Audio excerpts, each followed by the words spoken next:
আসসালামু আলাইকুম। খাবার দাবার শেষ করে আমরা চলে এসেছি এখন একেবারে যমুনা নদীর তীরে।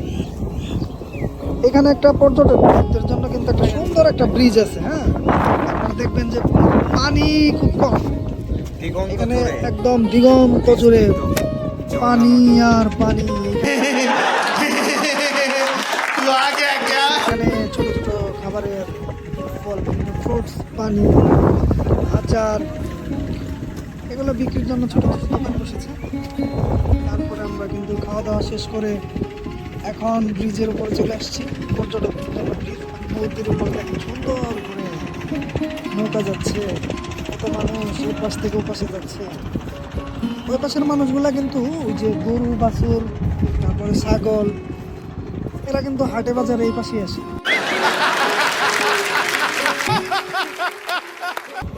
চরের মানুষগুলা যারা আপনার ওই চরের মাঝখানে বসবাস করে, এই নদীর তীরে কিন্তু ছোট ছোট চর আছে। এই চরগুলোতে অনেক মানুষ বসবাস করে, অনেক পানি। দেখেন কি অবস্থা, অসম্ভব সৌন্দর্যের একটা জায়গা। কত মানুষ, রোদ, বাতাস, বালু, ধুলাবালিকে উপেক্ষা করে কিন্তু মানুষ এখানে আসছে শুধু সৌন্দর্য উপভোগ করার জন্য। আর আমরা কিন্তু আসছি তাদের মতো সৌন্দর্য উপভোগ করার জন্য। হাট জিনিসটা দেখো, এখানে দেখুন চাচা হেনা কোথায়, চাচা হেনা কোথায়, চাচা। অনেক মানুষ আছে এখানে। ব্রিজ আছে পর্যটকদের জন্য, ছোট ছোট ব্রিজ করে রাখছে। ব্রিজের জায়গা আছে অনেক সুন্দর দেখার জন্য। ওই দূরে নৌকা আসতেছে, অনেক মানুষ। ধন্যবাদ।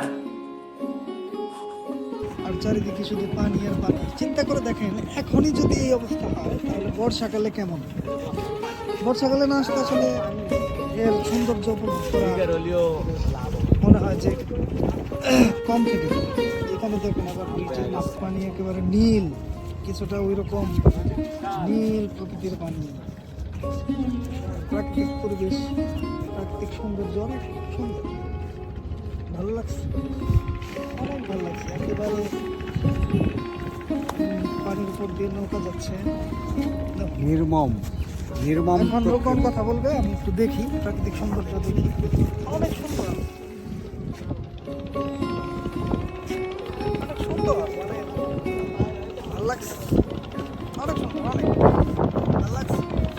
এই রোদ, এই সৌন্দর্যের সামনে কিছুই না, অনেক সুন্দর। আপনারাও আসবেন, আপনারা আসবেন সবাই, আপনারা এখানে এখানে আমন্ত্রিত। এখানে না আসলে এর সৌন্দর্য কোনোভাবেই সম্ভব না। এখানে আসতে হবে, এর সৌন্দর্য দেখতে চাইলে অবশ্যই আসতে হবে, বলে বোঝানো সম্ভব না।